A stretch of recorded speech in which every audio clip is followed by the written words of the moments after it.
18 years ago, I completed college by writing my senior thesis, Anime, Manga, and the Power of Japanese Pop Culture Globalization in the United States, i.e., how Japan had transformed the US mainstream. And when I submitted my thesis statement to my department head professor, I felt like maybe this was a stupid idea. That this instance of cultural absorption was too finite, too niche to be worth academic introspection on the American otaku community. But after proposing the idea, my professor simply said, "Yeah, that's fine." I had expected some kind of protest due to the doubts that I had about the relevancy for what I was putting my 4 years of higher education into, but just like that, it was accepted. And for the first time since I started studying every facet of Japan that I could, language, economics, history, everything, I felt like I was finally really actually onto something. I asked my patrons this month if they would like another Witch Ninja or a Culture Shock or any one of my regular videos, and though Transformers G1 Nightbird Witch Ninja was a close runner-up, and don't worry, we'll get to that one, folks. What is a ninja? People really wanted to hear my unspecific thoughts and reflections on how Japan, myself, YouTube, everything's changed, which, yeah, I could use an introspective break every now and again. But I wanted to refine that idea into something even more specific, because what I just mentioned would take me days to explain. I think about everything that's happened in the last 20 years, not just with the otaku community in the United States, but just everything in the United States relating to Japan. And that absolutely includes the last 10 years that I've been spending trying to teach about Japan through popular media. But to think about how much has changed in the last 20 years, I keep going back to that senior thesis that I put together all those decades ago, and how what I researched really was only the beginning of how Japan really has transformed the US in a multitude of ways. Now, I'm gonna go out on a limb here and guess that at least a good chunk of you watching were still pretty young back in 2005, let alone born in the late 90s when anime first hit US shores on syndicated television. So trust me when I say, being an American otaku in the 2000s was like being stranded in the desert compared to today. Like nowadays, we quite literally are spoiled for choice on what anime or manga we want to check out coming from Japan. In 2005, a weeb could only dream about that kind of quick output and spoiled for choice when it came to language. If you wanted to see anything that was coming out from Japan that wasn't airing on Cartoon Network or 4Kids Fox, and God help you if those were your only two options, well, I hope you knew a good torrenter who could translate, and for what we had back then, yeah, I think most folks did the best job that they probably could. But God, I cannot even begin to tell you how hard it was to find hyper-specific stuff that me and my friends were really interested in. Gurren Lagann, Macross Frontier, yeah, we had to torrent these because there was no other way to watch them. That is, unless we wanted to sit on our hands and just hope that they would get official releases. I know I sound like an old man talking about back in my day, but you have no idea what I would have given to have something like modern-day Crunchyroll at that time. You know, official, rather than 2006 Crunchyroll, where you had to pray to anime Jesus that the visual and audio quality were at least passable. You ever try to watch something in 240p? Yeah, it ain't pretty. And if trying to find specific anime fan subs was like being stranded in the desert, trying to find anime or even just Japanese cultural goods was like being trapped in a cave with not a single light. Because outside of conventions, there was nothing. I remember how lucky I felt when I learned that in my college town that I lived in, there was actually an anime goods store. Granted, the genre of anime goods was all over the place in terms of age and genre, but man, at least it was there. And as far as participating in anything Japanese related that wasn't otaku oriented, it was still incredibly rare. Personally, I lucked out. Despite being in college in Arkansas of all places, there was a decently sized Japanese student association that I was able to be a part of. And you better believe I did everything that I could in that group. From participating in Soranbushi dancing to multiple kimono fashion shows, to somehow participating in every Japanese speech contest that my Japanese department offered, I took nothing for granted and always dived headfirst into anything cultural I could get my hands on, because there just wasn't anything else. So why do I bring this up? Why am I shaking my old man cane at all of you? Well, because it absolutely baffles me that over the course of 20 years, Japan has changed the United States in ways I didn't think possible. And I don't know how many people are talking about this, but I honestly don't think it's enough. One of the big talking points in my 12-point font 25-page senior thesis was how, through the popularity of manga, Americans were not just getting used to, but actually integrating Japan's right-to-left style of reading. And I know that sounds like such a small thing, but it was so mind-blowing for me as a student of international relations to see tutorialized charts of how to read the quote Japanese way, when I thought the United States, stubborn as we are to do things our own way, would have just continued to reverse print manga panel by panel from left to right, something that manga had already been doing for quite a while already. Whether it was to cut print costs or be a more authentic translation of the work, reading right-to-left manga became the norm. And I realized this was only going to be the beginning, because I knew in the 2000s that there was going to be an entire generation, if not generations, of people who would want to sink their teeth into Japan just as hard, if not harder, than I was. I gotta tell you, a lot of people 10 years ago thought it was crazy for me to start a YouTube channel and make it my full-time job, but yeah, that investment paid a lot of dividends. To the point where lots of people are now saying that content about Japan is now oversaturated and overdone, and I never thought I would hear those words. And as I sat there scripting this video, thinking about the then and now, all I could really do is marvel at just how much Japan has assimilated into native US mainstream culture. I mean, if you want a good example of that, let me talk about my life off camera. Last Monday, I drove not more than 20 minutes away to a nearby Tesso and Daiso. Where at Tesso, I picked up my weekly allotment of Itoin jasmine green tea, cause good lord, this stuff is so good it helped me kick the soda habit. Oh yeah, and I gotta get some more of that green dakara too, it's great for electrolytes after my daily walks. I guess I'll also grab a bag of Calbee nori flavored chips, they are really good after all. Or maybe some Baby Star, or ooh, maybe one of my favorite traditional snacks, Imoto Mame. Can't forget a bag of dried Ika for Aki, too. If need be, I guess I could grab a refill bag of my favorite Ichikami shampoo and conditioner, and now that I'm thinking about it, maybe I should get a refill bag for my Kire Kire hand soap, because it's one of the few soaps out there that don't dry my hands out. On my way, I noticed that there's a brand new Pokemon toothpaste by Reach that has a Pokeball as a dispenser, which I debate getting as I lament over the fact that all the cute toothbrushes are for young kids. And I can't help but smirk a bit as I go past the Tenga end cap. I mean, if you know, you know. Finally, I'll stop at the medication aisle to try and recall if Aki and I are low on anything, but I think we're all caught up.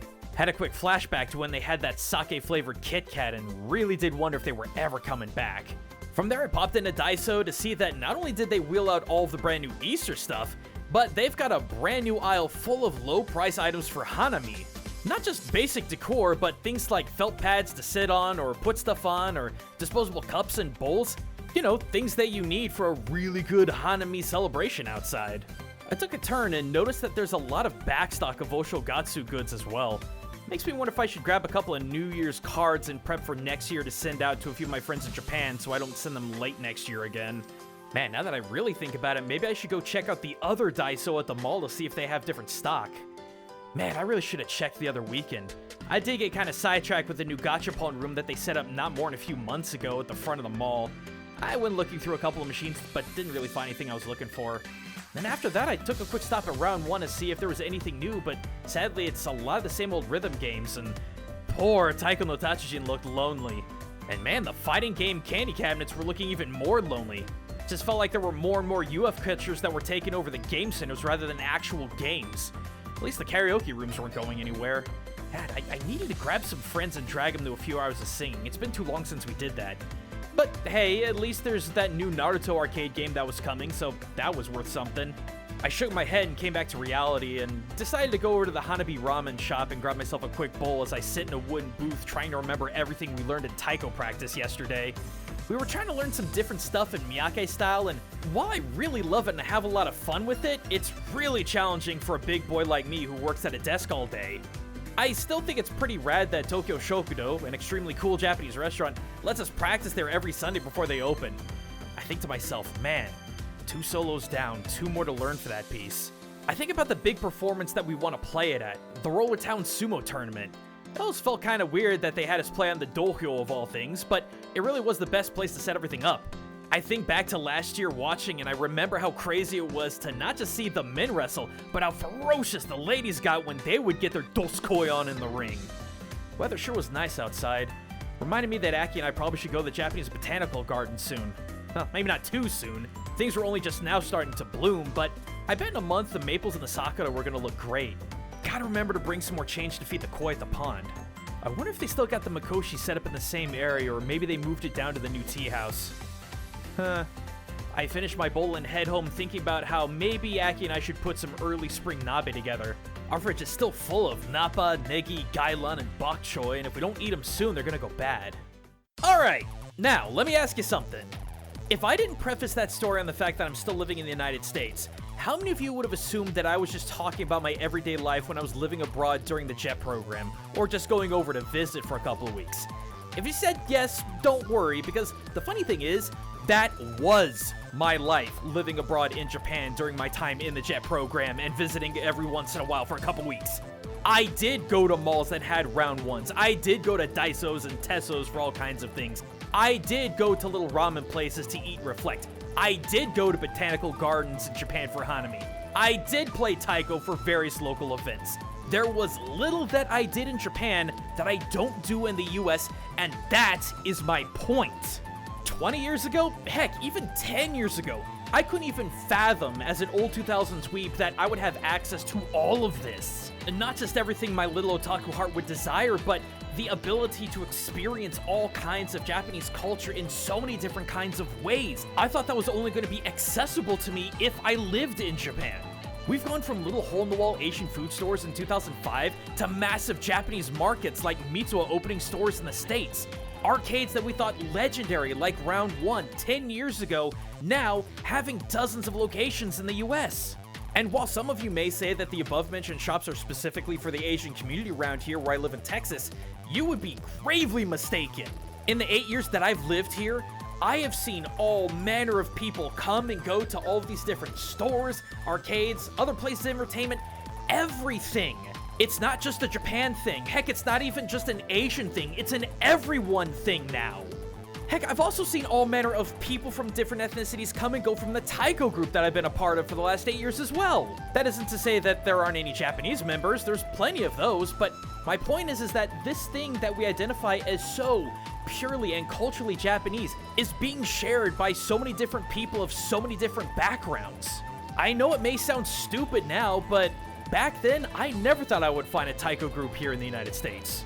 And oh man, as far as work goes, for a time, I thought I'd need to go back to Japan in order to get some face-to-face interaction with real samurai relics for things like which samurai or which ninja. But nope!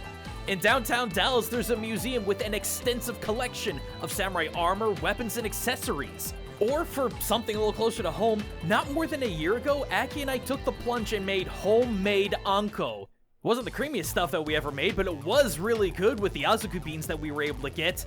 And I sat there thinking to myself, I never thought I'd be able to make something like this from scratch at home.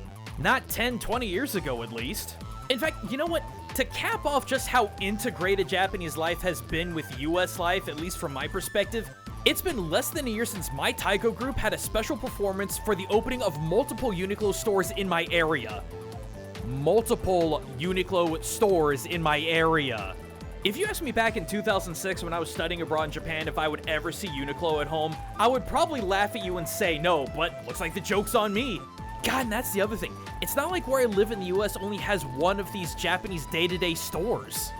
In the DFW area alone, there are 3 Uniqlo stores, 3 Daiso stores, a Tesso, 2 Kinokuniya bookstores, a Mitsuwa marketplace, 2 Bandai Gashapon shops, and just within 10 minutes drive of me, there's an anime goods shop, Kiguma Ramen, Hakata Ramen, and Kumon, of all things. I don't know what else to say. Life in Japan, and I mean everyday life in Japan, is right here in the US. I don't know how it is in other countries, but for the United States, it's right here. Now, some naysayers may be saying, well, Gaijin, you're living in a massive metropolitan area of the States. Of course you're gonna see a massive upheaval of Japanese lifestyle stores and activities with extremely easy access. Well, my friend, let me introduce you to Otaku Takeout. It's this neat little anime goods store that was newly built into a shopping center I visited a while back, and when I say anime goods, I don't mean like merch from the golden age of anime. I mean merch from the most recent trends, stuff that I saw in Japan and then saw again when I came back here. In fact, it goes further than that. In this shop, I saw more My Hero merch than I saw at Najio Kaikan a year ago. Yeah, let that one sink in. But it's not just merch, because in the back, lined by a few TVs playing whatever anime happens to be playing, is a cup ramen bar. Yeah, you go pick the ramen you want, go grab some toppings, grab hot water, and sit down at one of the big wooden benches and eat. Maybe I'm just not well traveled, but I've not seen anything like this elsewhere in the US or Japan for that matter. But the pièce de résistance is the built-in game center that the shop has. And likewise to the merch, these aren't super old arcade games bummed off of eBay. A lot of these are very modern games, maybe not more than 3 years old or so, that I've seen in Japan. And don't forget the UFO catchers. Dear God, don't forget about those. It's not like they're taking over every single game center in Japan and arcade in the US at this point. But you know what the coolest thing is about this place? The game center itself has architecture that apes the Edo period in the exact same way that Uedo Onsen Monogatari did in Japan. So, where's this massive hub of otakudom located, you may be asking? Texas? No. California? No. New York? No. It's in Little Rock, Arkansas. Little Rock, Arkansas. Re-energize with a trip to Arkansas, the natural state. While I can't sit here and say that Japanese pop culture or even traditional culture is heavily manipulating the everyday mainstream culture of the US, if you look hard enough, you can see where the fault line started and how they're growing. Like Hobby Lobby, for instance. Everybody in the US knows about Hobby Lobby. It's an all-American shop to grab arts, crafts, and hobbyist materials for the folks of the good old USA. By their own description, the Green family founded Hobby Lobby to express their evangelical Protestant beliefs, and the chain incorporates American conservative values and Christian media. Over 1,000 stores in 48 states. USA! USA! I found an entire aisle of discounted Gunpla last time I was there. And not just a few Gunpla, and not just high import cost Gunpla, discounted Gunpla. Got a Heavy Arms over there for $8, so I'm not complaining. Nah, you know what? I'm gonna go all in. You still don't think that Japanese culture is slowly working its way into mainstream America? Well, remember that video about synthetic relationships, as I called them, from, what, 12 years ago? Well, if you don't, I talked about how in the 2010s there was becoming more and more accommodations for folks in Japan for the synthetic partner. And this ranges from things like Love Plus characters to Vocaloid characters to... well, it was a tad limited because generative AI hadn't been invented yet. And I said then that this was taking over Japan and could easily take over the US. And now, be honest with me guys, how many times a day are you bombarded with advertisements about anime virtual girlfriend AI programs? Heck, I had one such company ask to do a sponsorship for one of my videos. If you don't think a lot of Japanese culture has completely infiltrated its way into US mainstream culture, well, I'm pretty sure it's going to become a lot more pronounced over the next 10 years. And why? Well, my guess is because the US is beginning to go through what Japan has been going through for the last 30 years. Whether it be because of corporate greed, the advent of AI-backed hiring procedures, or an overabundance of technical skill versus labor skill, I'm watching friends struggle and struggle with trying to find not just work in general, but work they could feel comfortable in. Work with some kind of security. And I tell you what, a college degree doesn't get you very far anymore either because everyone has them.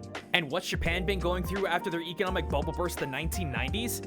Hiring freezes, an overabundance of applications, too many graduating kids with not enough, quote, good jobs open that they'd want to take, banks still reeling because of the bad credit they gave out 30 years ago. While I would say that the whys and hows between the US and Japan going through what we're going through are fundamentally different, if things don't change, I'd say the whats of what 30-year-olds and younger are experiencing now lines up very closely to what that same age category has been going through for the last 3 decades in Japan. And the crazy thing is, with so many aspects of Japanese pop culture slowly blending its way into US mainstream culture, so too has some of its social ideologies based on our shared demographics. We mirror Japan not only in underemployment, but also with demographics like low birth rate, low marriage rate, feeling like our jobs are completely taking over our lives without having any time for hobbies.